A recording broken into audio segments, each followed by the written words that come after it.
Hello, everybody. My name is Jen Danifo, and I'm Senior Program Officer at the Pennsylvania Humanities Council. And we wanted to gather today to honor one of our Heart and Soul Hero awardees, the Citizens Fire Company #1 in Mount Holly Springs, PA. So Tim and Dennis, if you guys can introduce yourselves, and we'll talk a little bit about the award. Yeah, thanks for having us. My name is Tim Yanks. I'm the fire chief here at the Citizens Fire Company #1 in Mount Holly Springs and Boiling Springs.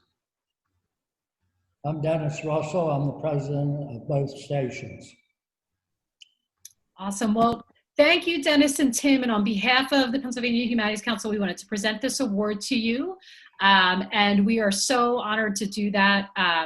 You guys are, we'll hear from in a little bit about, why you were nominated for the award, but just a little bit of background. This award is being presented to individuals and organizations in the community that have gone above and beyond in terms of service for their community, particularly around the COVID-19 pandemic, although I know you guys have been doing, amazing work in the community, before that.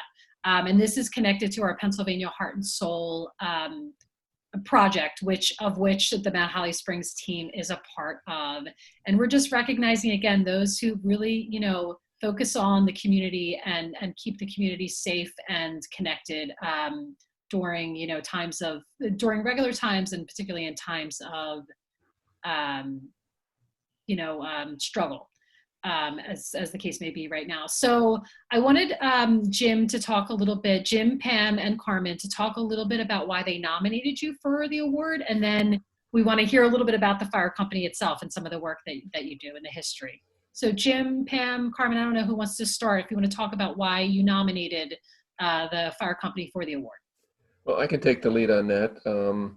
When we all woke up on March 9th or maybe even March 10th to hear the news about what happened at the fire in Monroe Township, to find out that a firefighter from Mount Holly Springs lost their life, that got everybody's attention with anybody's connection to Mount Holly Springs. And and as I read further into the details of that in that day and subsequent days, it was all these rush of memories of families that have been connected to the fire company for generations. So I grew up in Mount Holly, living there from the late, I was 58 into the 80s.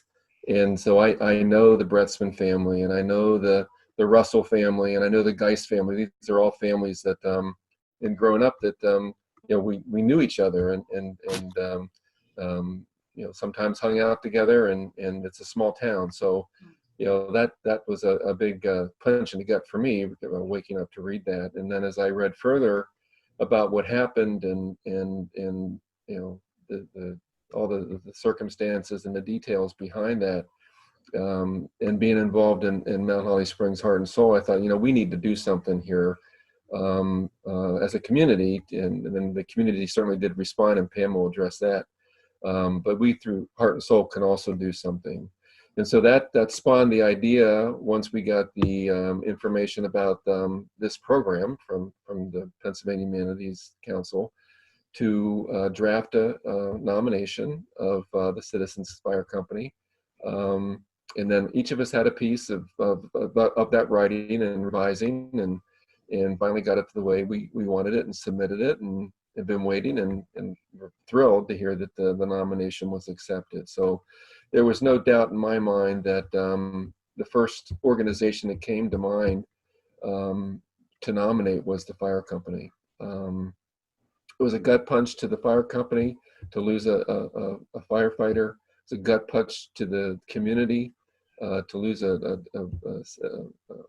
person so well respected and so willing to put themselves in danger to protect our community.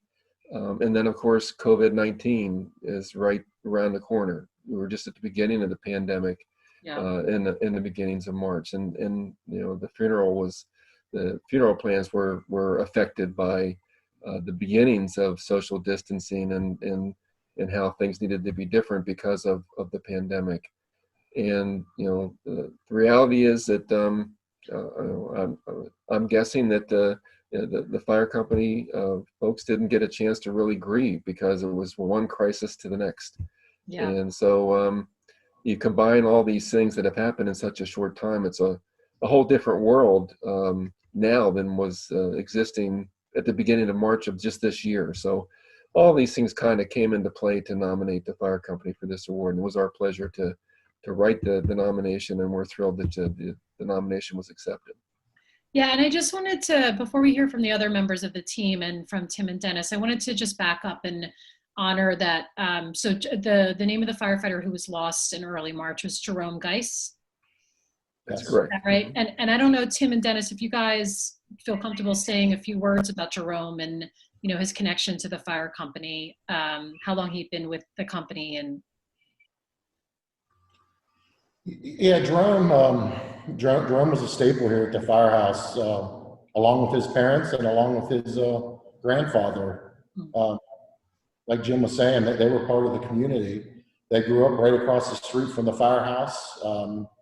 Denny knows his grandfather and his father when they belonged to the fire company. I grew up under his father, his uncle, and brought Jerome on board when I was fire chief. And brought him up to the ranks to the firefighter he was at the time. I think we're getting a call, maybe. uh-oh. Oh no, just a message. So yeah, like you said, I mean, it was a tough hit to the community. Being, I mean, not that, I mean, every firefighter death is, but he was really part of the community, helping out in many ways, just not firefighting, but fundraising and just hanging around the firehouse, being a mentor to the younger guys. It was a really hard hit. Yeah. Yeah. And I can imagine, like Jim said, that, you know, the addition of COVID-19 made it difficult, you know, to grieve and honor. And I don't know, did you guys was there a ceremony? Was there a way that you guys were able to honor him and his family? Yeah, we were able to have a full fireman's funeral for him. Great. It was just limited amount of people who could actually be in the church itself in the ceremony, which the county and the group that helped with the firefighter funeral did a great job. And the church where we had it, it was out on the web so you could watch it. We had set up at each firehouse that community members or even other fire companies could come to our firehouse and watch them. Watch the funeral, and then after that, we transported them back to the Honger Funeral Home, where we had more of a smaller service for the family.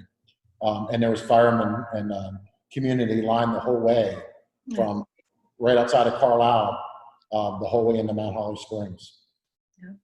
Well, I just wanted to say I am sorry for your loss. I know it's always hard losing a member, you know, of the team, but it sounds like Jerome was a real member of the community as well. So I know that loss is, you know, is with you guys, you know, so thank you for talking about him a little bit. I just wanted to make sure that we honored that, because that was a big part of Jim's nomination for him, and how, you know, valiantly and bravely and courageously you guys, you know, weathered that despite the fact that there were some complications in terms of COVID and everything being shut down, you know.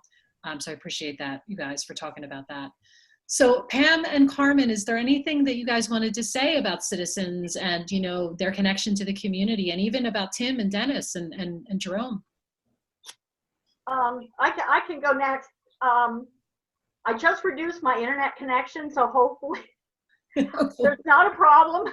And of course, Denny knows I always have to write my notes. So, but I want to say, first of all, congratulations on your 125th anniversary of serving the Mount Holly Springs community. I think this is rather fitting to be your 125th.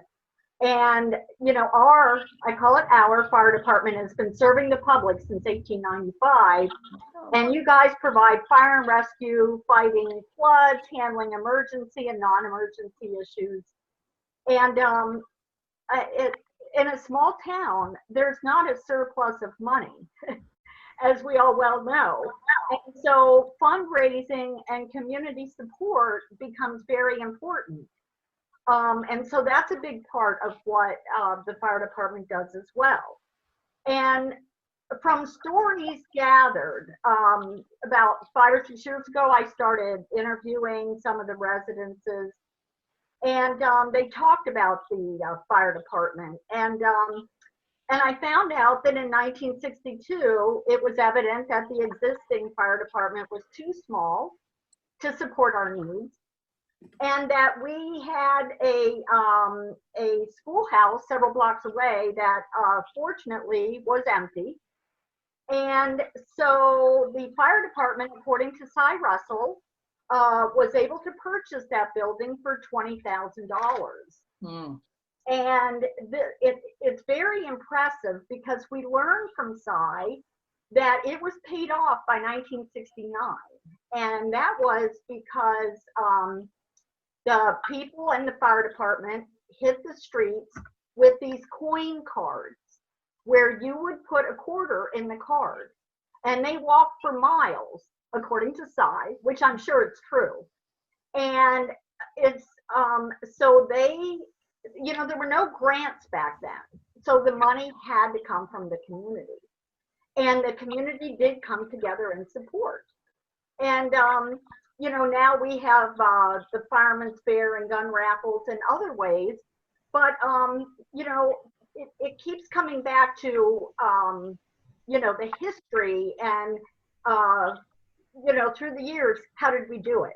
Well, Arlene Chronister, who is, I don't know her age, but, you know, she came in from State College to do this interview, probably in her 70s. And she was a child growing up in Mount Holly. And she talked about the nickel pitch and how all the kids loved the nickel pitch. And she said she'd cherish the object that she would win, even if it was an ashtray and nobody in the house smoked, which I thought was just funny.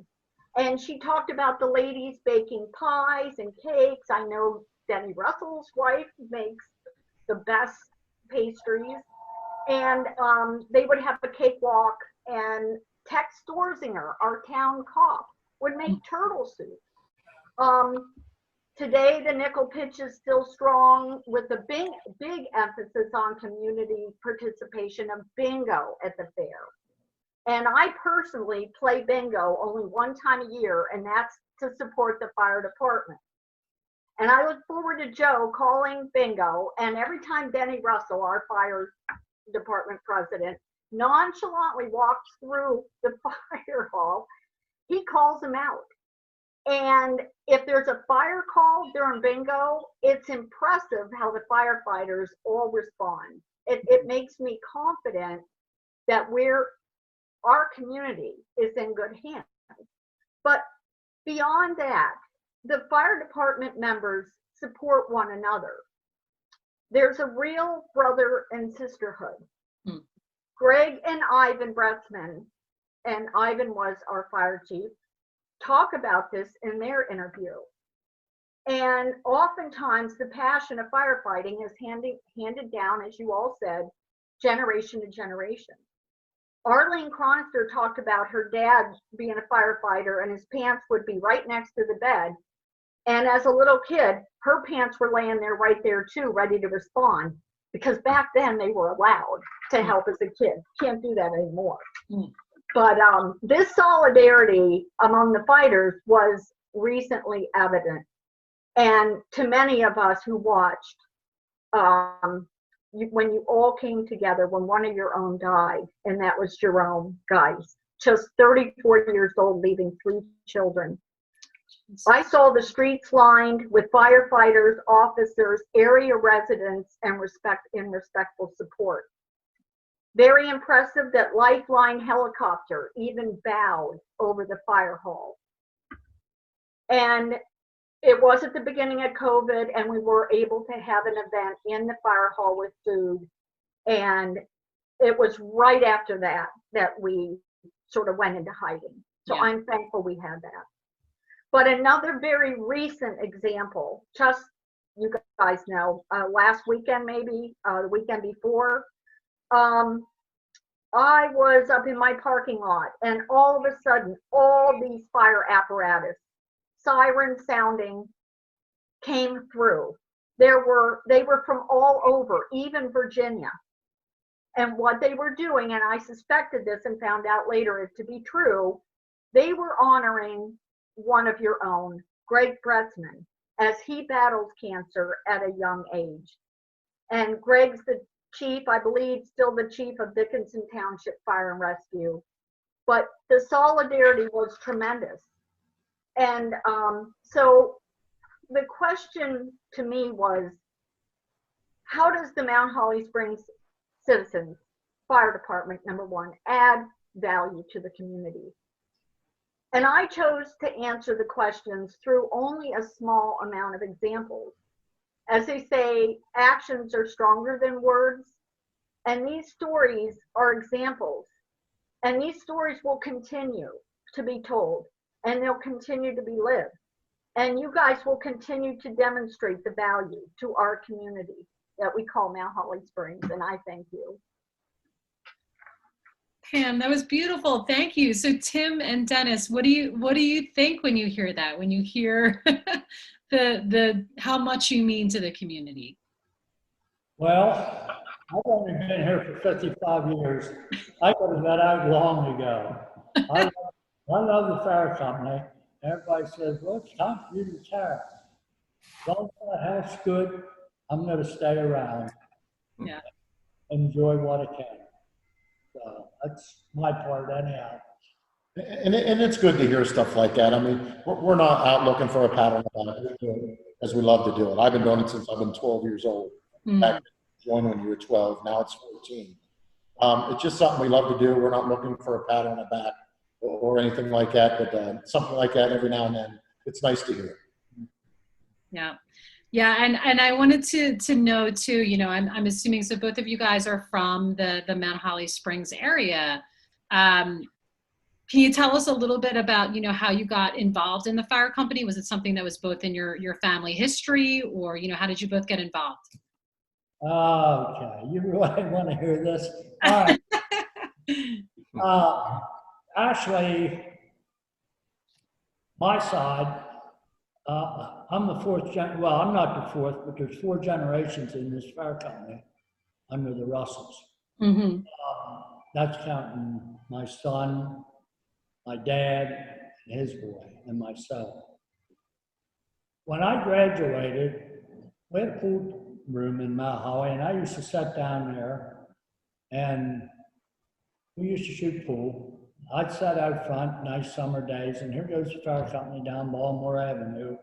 And we'd all, a couple of us would sit there yelling, there goes the Klein Kleins, there goes the Klein Kleins. Mm. And I went up to, at that time, McCoy Brothers, or McCoy Electronics to work. And it was a gentleman, Pete Peterson. He belonged here. And he's the one that got me interested in the fire company. Mm. So luckily, we were allowed to leave for fire calls. So I got involved back in, it was 1965. About 3 years after I graduated, no, 4 years actually. So that's how I got involved, and I've been in ever since. So, you know, I still love it. Yeah, and I got involved probably around 82, right when I turned 12. And my parents weren't involved. My mom supported the company by like doing baked goods and stuff like that. But my older brother was involved, and that's how I kind of got involved in it. So he was involved, I joined, and then our younger brother joined. And then from there, there's been several other Yanks. Right now, my one lieutenant is my nephew. My other nephew, he's a member of the fire company. And my younger brother, he's still an active member of the fire company. So, I mean, Mount Holly's very family oriented, and the fire company's the same. I mean, they're all, you always hear the same last names most of the time. And just a really tight-knit community. Yeah, yeah.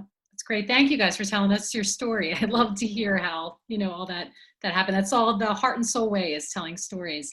Carmen, we haven't heard from you yet. I was wondering if you had any thoughts, because I know you've been in the community for, you know, this is your home. So what do you want to say about the work that the fire company does? My family's been living here for about 69 years now. And I think I can't add anything more than what Pam and Jim have added, but I will say, sitting here and looking at the award, and I always say this about Heart and Soul, the name is so appropriate because the fire company, you know how small towns, they grow and they get smaller and they get bigger and they get smaller. Fire company's always been there. So you can say that the fire company, our fire company, as Pam said, is the heart and soul of Mount Holly Springs. Because when you think of Mount Holly, you think of maybe three things. You think of the churches, you think of the library, and you think of the fire company. And not in any order of importance. It's one group. They're all number one, and it's all what makes Holly. You can depend on the fire company if you have an emergency. No matter where you live or who you are, you can count on the fire company being there. So I thank you. Yeah. It's great. It's great. So, congratulations on the award. I think it's so well deserved, particularly since, you guys have gone through, losing one of your own, and it sounds like Jerome was young, and, it's always a tragedy, but particularly in this case, I think, it sounds like it hit the community very hard. I am curious about COVID and if there has been, what the community has done in response to COVID, or how you've seen the community respond to a time that was, still is, let's be honest, challenging. I know things are starting to, restrictions are starting to loosen, but like Pam said, we were all, it's time to be separated for a good 6 weeks. So I'm wondering, Dennis and Tim, if that added another layer to what you guys were doing, and what that looked like for you guys. It did. Just the beginning of 2020, from mid-February until now, has just been tough on our station for a number of reasons. Leading up to Jerome's death, like 2 weeks before, we had a bed crash where a driver died while we were cutting them out. She passed away before we could get her cut out. A week after that, we had our first fire death in Morning Springs in an apartment building. We had an apartment building fire, and a person passed away. And then a week after that is when we had the fire in Monroe Township where Jerome passed away, and also one of the residents and the resident's pet passed away. So it's been a tough beginning of 2020 for us. And we kind of got a late start on the COVID stuff, just because everything going on, getting our policies and everything in line. So it took a while to kind of get that up and running. But in this area, we really haven't seen an uptick in calls, and it really actually slowed down for us because everybody was home.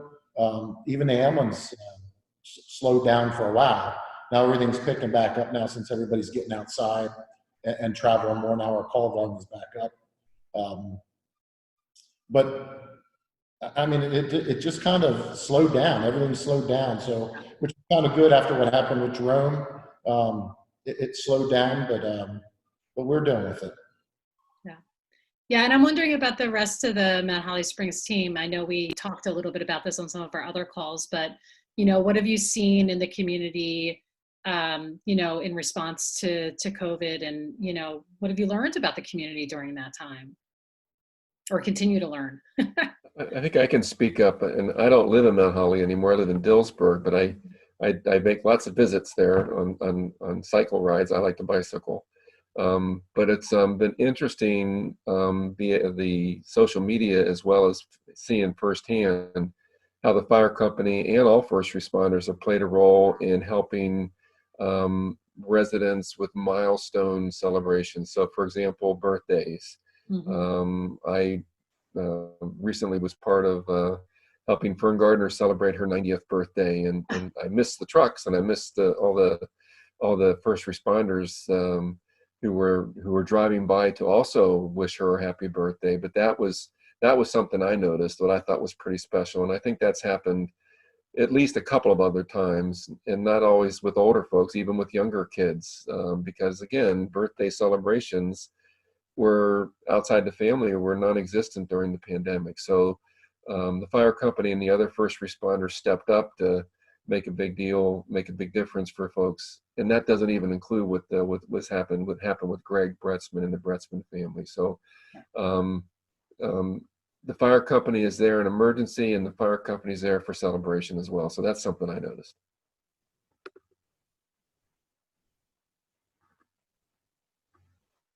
That's great. That's great. Yeah, I mean, the celebration aspect, I think the community coming together to celebrate even those small moments, like, well, small, but birthdays, you know, when you can't get together and do the cake thing, I think is really, really important, and shows, it just shows, you know, how the importance of community during this time as well.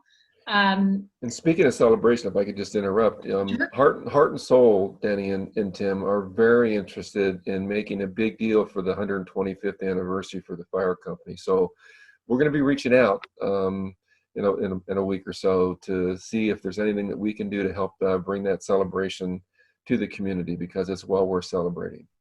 Yeah. Great. Is there something formally planned that you guys, is there like a celebration planned, or? No, it was being talked about, and then everything happened in March, Mhm. and Corona, and it kind of just got pushed aside, unfortunately, for now. Yeah, because that's a big, I mean, to be around for 125 years, that's huge, you know, so I really do hope that you guys are able to celebrate that milestone. So my final question for you guys is, well, for Dennis and Tim,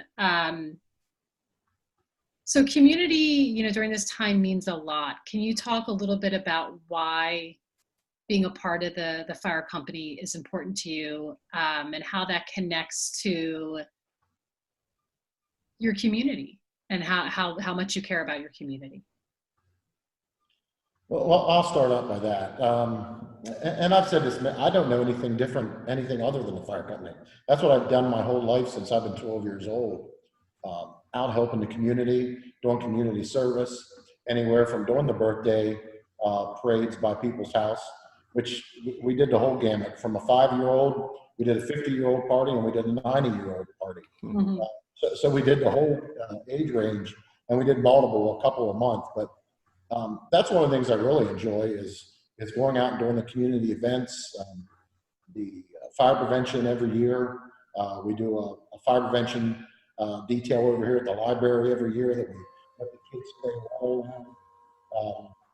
in. Yeah, a big part of it is running emergencies, but also a lot that we enjoy is going out and doing public service and helping out the community. Mhm. Public service is probably one of the main things in small communities. Mm-hmm. Whether it's a leak in the cellar or electrical problem, they usually call the fire company. Yeah. Well, just an example of that, not to step in, just 2 days ago, we were called to the Boiling Springs High School because there was 9 ducklings stuck in the storm drain. Yeah. So they spent about an hour and 15 minutes getting all those ducklings out to put back to the mother, and then they walked away. Yeah. And we do get cats out of trees. Cats out of trees. Oh yeah, you would think. Okay, so that is real.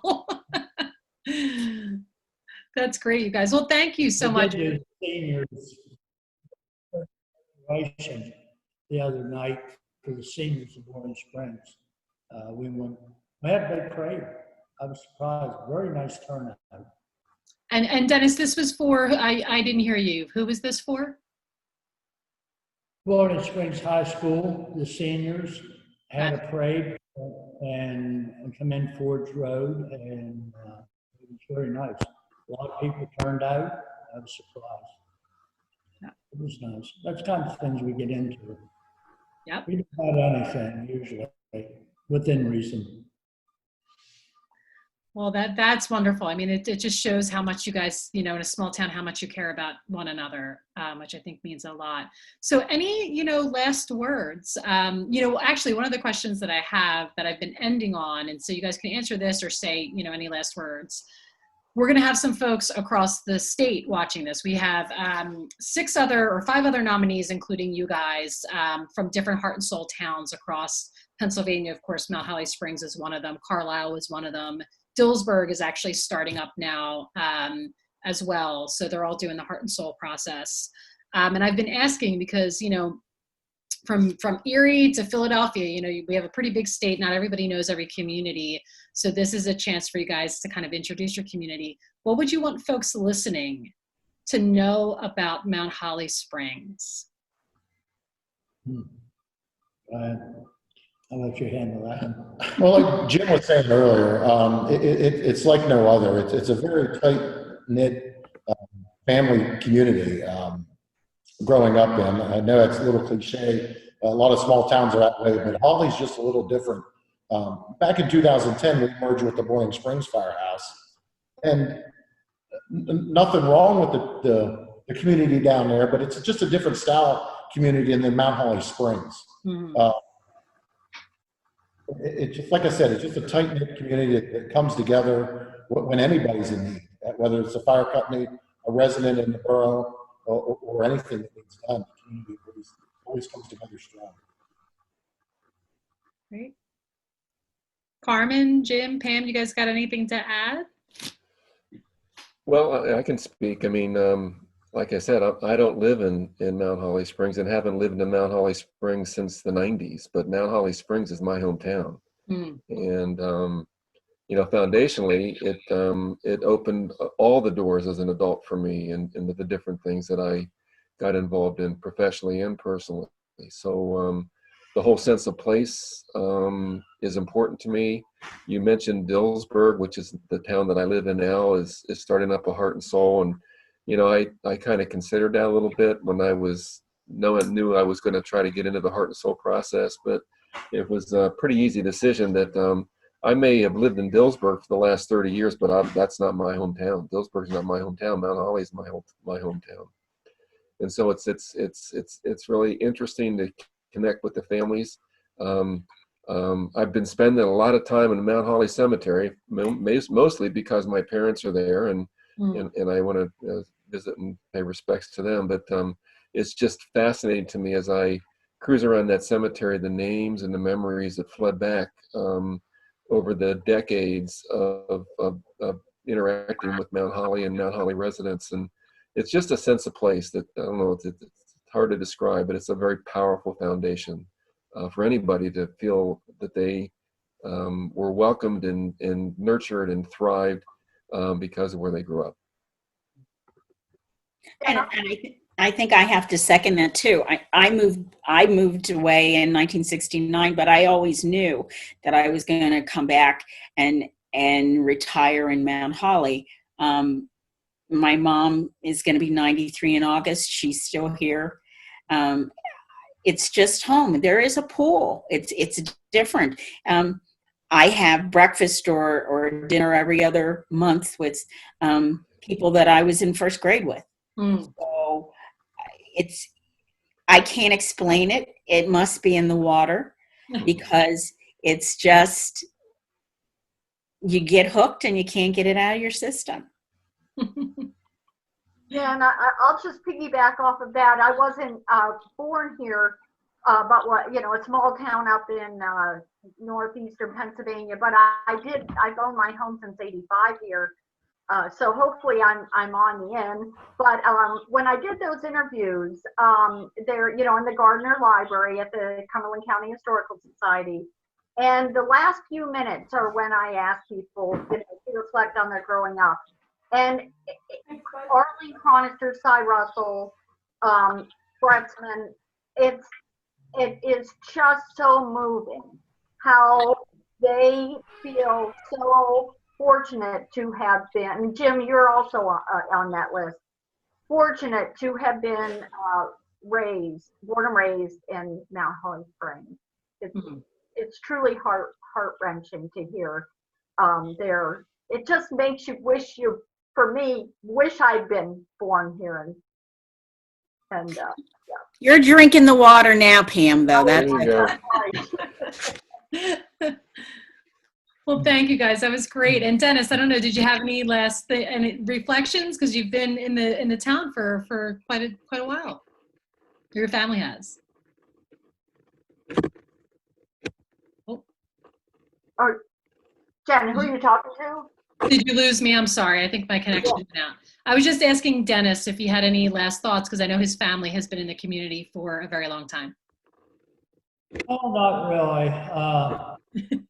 Yeah, I've lived here all my life, my dad and mother, and they lived up, matter of fact, was pretty close to Jim, who Mhm. only a way. But I don't know. I'll tell you what, a lot of people don't realize there's a lot of history in Mount Holly Springs. Yeah. And if you, I'll tell you, people would be amazed what was here back in the days. People used to come here for the vacations and everything. And there's a gentleman, Holly, has a lot of that information. And a lot of times, it's amazing. I look back, I think, I remember that. I don't remember that though. But it's unique. Yeah. Yep. Well, thank you for that. And I know that's part of what the Heart and Soul team is doing, is collecting some of those unique stories about the history, not only of those that have lived a while ago, but those that are living in Mount Holly Springs right now. And Tim and Dennis, you guys are, and the fire company are an example of the living history, you know, and the contribution that residents are making to their own community. So congratulations again on this awesome award. And, you know, Jim, Pam, and Carmen, thank you for being here today to honor Citizens Fire Company. And yeah, I mean, there's nothing else to say except for congratulations. And, you know, thanks so much for your service to Mount Holly Springs.